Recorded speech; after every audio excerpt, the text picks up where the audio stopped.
Here on News Channel 5 Plus, glad you're with us for the Wednesday extravaganza here in Music City.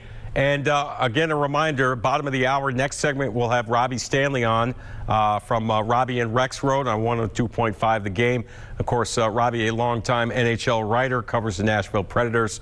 We'll get an update on where the Preds are in the early portion of this season. But for now, more Titans talk as they get ready for Sunday's big game in Indianapolis against the Colts. Here now is a guy who had a pretty good game against the Chiefs a few days ago on Sunday at Nissan Stadium in a 27-3 win, and off to another great start this season. It is QB1, the starter, Ryan Tannehill.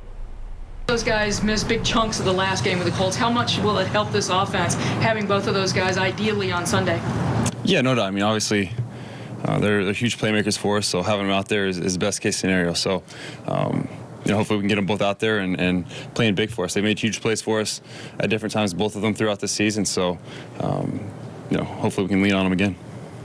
You guys obviously want to take care of the football, but with the Colts so good at taking the ball away, I think they've got like 16 takeaways already. Is that an extra point of emphasis this week as you go into the game? Yeah, no doubt. Obviously, you mentioned the number of turnovers that defense has gotten so far. Earlier in the season, they're going after it. You see them hammering at the football. Almost every rushing play, there's somebody coming in, hammering at the football. 53 especially does a really good job. He's accurate with it, and he creates a lot of fumbles, due to the hammer. So that, and then, they're making plays on the back end as well. So we have to be smart, have to be secure with the football, and take care of it. Passing game's gone up a level, it seems, with the AJ back in. How much of a difference does he make with the separation and for the play action? Yeah, no doubt. AJ's been huge for us. You look at the past couple weeks and what he's been able to do. He's making plays. He's getting himself open. He's great with the ball in his hands and made some big plays down the field for us this last week. So, he's an all-around player for us and made huge plays, and want to keep it going. What's been the difference, do you think, Ryan? Sack numbers to go down so drastically. What's different, you said? Yeah, what's changed? Why have the sack numbers gone down so drastically for the offense?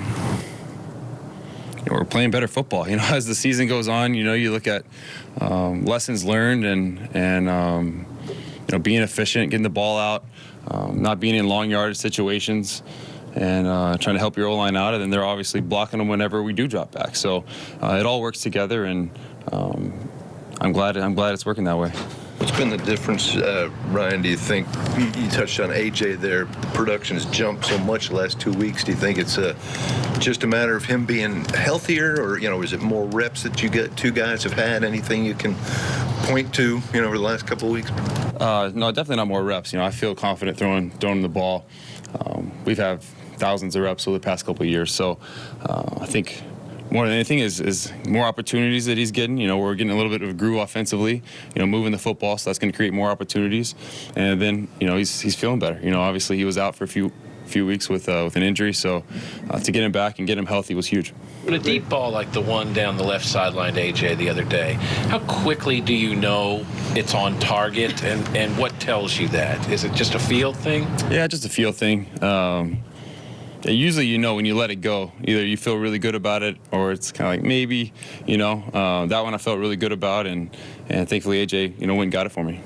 Even those ones, though, that seem do you feel like a guy like A.J. Brown, you can count on him for some of those that come out and you just may not know if it's going to be catchable? Yeah, no doubt. Look at our receivers, really have big physical targets all the way around pretty much. So when you have that kind of size and skill outside, and guys that can play the ball in the air, feel really good about, okay, it's tight coverage.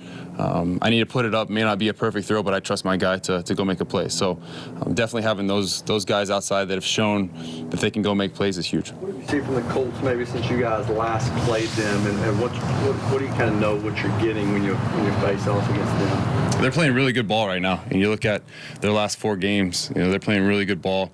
Defensively, they've always been sound, right? They're not going to give you anything. They're going to play their game and play really sound football. Obviously, the turnovers have been huge for them, so that's going to be a point of emphasis for us is to be smart with the football and take care of it, and take advantage of the opportunities that we do get. They don't give you anything, so you have to earn it. But when you do get plays against a good defense that you can make, you got to take advantage of them. What's it been like having Michael Pruitt back? He seems to have a bigger role this year than he did last year, and he just came in right before the season started. Oh, it's been huge. He's played big for us. You know, had to play down the middle last week. Huge play, obviously, the touchdown catch down the red zone. He's a kind of a do-it-all guy for us. You know, probably gets more credit as a blocking guy, but as you saw last week, you know, can get himself open and make plays in the pass game as well. So thankful to have him back on our side. Ryan, the advantage of having a 3-game lead on the division this early, I guess, well, midway through the season. Yeah, I mean, it's a long season, but division opponent on the road, team that we respect and is playing really good ball right now. This is a big game for us, no doubt. Before, after a win like you guys had over the Chiefs, a lot of guys will stand there and say, hey, you know, we want our respect. We want the league to recognize us as a premier team. But that's not the case now. Is there like a shift in mindset to where hey, we just got to put it behind us and go to the next game? Like, what's with that? Yeah, no doubt. I think we're 7 games into a long season. So we need to keep improving, keep getting better week in and week out. We need to be playing our best football, you know, late into the year. So it really doesn't matter. Yeah, it's a good start, but you know, it doesn't matter what you've already done. It matters what you're going to do next. So have to be able to build on the momentum that we've kind of created, but at the same time stay hungry, stay fighting for ways to improve each and every day in practice, in the meeting room, and then go out and play well on Sunday. Ryan, I know you guys don't get too concerned with, you know, outside recognition and whatnot, but last week there was kind of a lot of chatter about Derrick not being a 99 on Madden, just in terms of, you know, the hot start being on pace for 2K again. I was wondering if you had kind of seen that discourse and if you had any thoughts on Derrick not being a 99. They put him at 98, but they didn't put him at 99. Yeah, I don't play too many video games. I had no idea on the Madden ratings there. But Derrick's obviously a heck of a player, and you know, I have no idea how the Madden ratings work, but he's a heck of a player and probably deserves to be 99. Do you critique his pass at the goal line, and I mean, as far as the spiral, and what do you say? I don't know if it was a spiral or not, but it was on the money. You know, he had some guys kind of falling back off, and he threw a nice ball over the top, and Michael made a play on it. So definitely kudos to Derrick for a good ball there. How much do you lobby for that play to be run maybe later this season, considering how wide open you were? There was another guy who was open. There were lots of options on that play. No doubt he had his choice. Unfortunately, it wasn't me. You go back to the huddle and say, hey, man, you know, receivers, I'm sure, do that to you all the time. Yeah, I probably should have. I can't complain because it was a touchdown, but, you know, if he overthrew him out of the back of the end zone or something, I gave him a little piece of my mind.